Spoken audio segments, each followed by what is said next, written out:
Tikenja, chanter France-Afrique ici, au Francophonie de Montréal, ça fait quoi? Mais pour nous, c'est important de chanter France-Afrique partout parce que c'est un problème qui existe encore. La colonisation, elle a été abolie la journée, mais je pense qu'elle continue la nuit. Ouais. Donc tant que ce n'est pas complètement fini, pour nous, c'est important de chanter ce titre un peu partout, voilà, à Montréal, au Francophonie. En fait, c'est un cri universel. C'est un cri universel. Ouais. C'est un cri universel pour tous les pays africains, francophones particulièrement, puisque les autres colonies ont un peu lâché. Ouais, mais normal. je pense que la France, elle a continué à s'accrocher. Oui, c'est ça. Ouais. C'est Babylone en fait. C'est Babylone. Hein? Ouais, c'est Babylone. Mais il faut continuer à dénoncer, même si nous, on n'arrive pas complètement à obtenir cette décolonisation totale. Voilà, on souhaite simplement faire notre part du combat de telle sorte que nos enfants viennent continuer. La politique France-Afrique, c'est du blague et tu es. La politique Amérique-Afrique, ouais, c'est du blague et tu es. Évidemment, c'est le côté universel de ce combat. On se dit qu'on le gagnera un jour. Moi, je suis certain qu'on le gagnera un jour, parce que ça fait seulement 55 ans que nous avons eu la photocopie de l'indépendance. Et donc, moi, je pense que d'ici 100 ans d'indépendance, nos enfants seront allés à l'école. L'Afrique va mieux bouger. Et puis, on va réclamer cette liberté ensemble. Oui, c'est l'école, c'est important. L'école, c'est vous investissez pour les écoles en Afrique, oui. Tikenja. L'école, c'est très important. Pour moi, l'école, c'est la base.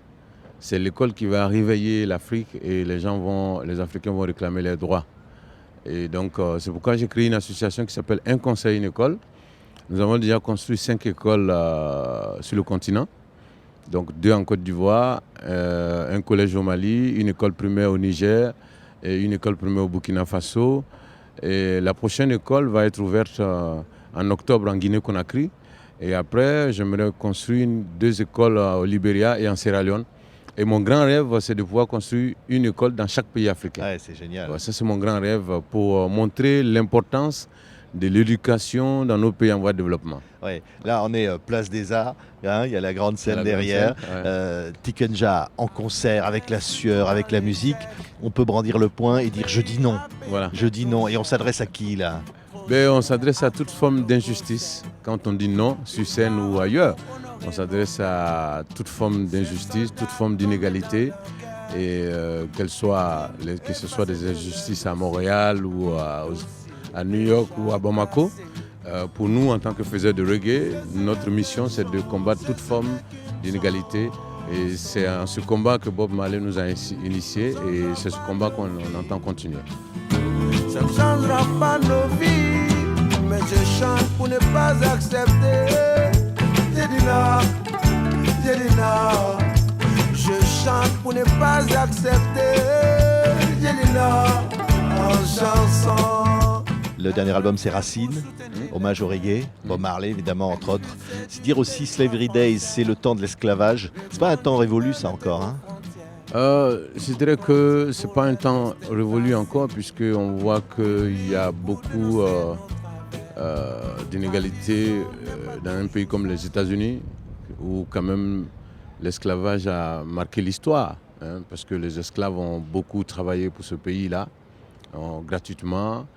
Et on aurait appris même que même la Maison Blanche a été construite par des esclaves, etc. Voilà, avec l'effort des esclaves. Donc effectivement, normalement c'est un mot qui ne devait plus exister dans ce monde. Ouais. Voilà. C'est vrai qu'il n'y a pas l'esclavage en tant que tel, mais il y a une inégalité envers les descendants de ces esclaves-là, qui ont pourtant beaucoup donné à ce pays. Et donc voilà, c'est pourquoi on chante encore ce titre aujourd'hui, pour dire aux gens de ne pas oublier cette tragédie-là. Ouais, et quand on est à Montréal, Tikenja, on a envie de dire quelque chose à Trump, qui n'est pas très loin, hein. New York, c'est pas très loin d'ici, là. Hein. Mais on a envie de dire à Trump que il faut qu'on fasse tout pour rendre le monde encore meilleur. Hein. Il faut qu'il fasse attention au climat. Parce que nous sommes sur la même planète, donc nous sommes dans la même maison.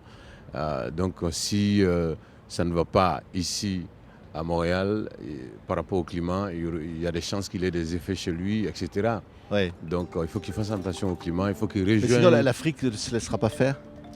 L'Afrique, on sera la voie pour dire à Trump de revenir éventuellement sur sa décision. Même s'il ne revient pas, en tout cas l'Afrique fera l'effort pour pouvoir rejoindre les autres nations qui veulent faire l'effort pour sauver cette planète-là. Do you remember the days of slavery? Do you remember the days of slavery? Do you remember the days of slavery? Do you remember the days of slavery? La corruption, la malhonnêteté, les présidents mal élus, ça changera jamais en Afrique, ça, Tikenja? Oh, ça va changer parce que la jeunesse africaine est en train de se réveiller, la société civile est en train de s'organiser avec les réseaux sociaux.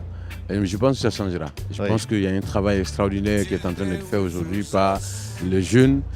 Nous, on est contents parce qu'on a posé les bases, on a montré qu'il est possible de dénoncer ces gens corrompus, la mauvaise gouvernance, etc. Oui, mais dénoncer, c'est faire la révolution aussi. Il y avait d'ailleurs un album Révolution, Tikenja. Oui, effectivement. Je pense qu'on pousse à une révolution positive, une révolution qui ne va pas nous pousser à aller casser nos acquis, mais une révolution qui va nous pousser à montrer à nos dirigeants qu'on ne peut plus accepter ce que nos ancêtres ou nos parents ont accepté. Parce que nous avons été à l'école et nous avons Internet.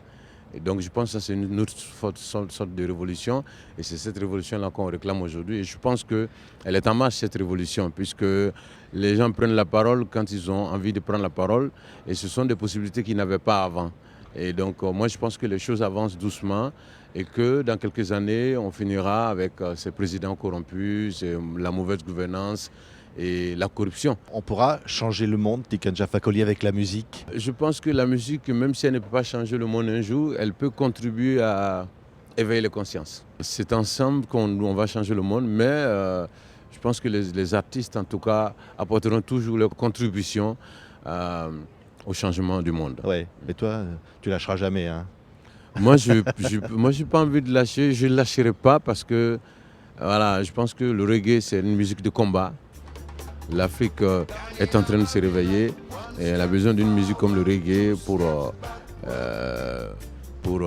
accompagner ce réveil-là. Merci Tikenja. C'est moi. Tikenja Fakoly, C'est star ici au Francophonie de Montréal avec Merci. TV5 Monde. Merci Tikenja. C'est moi. Bon concert. Merci. Ooh yeah, ooh yeah, ooh yeah. One step forward, two step backward. Down in a Babylon. Yeah, man.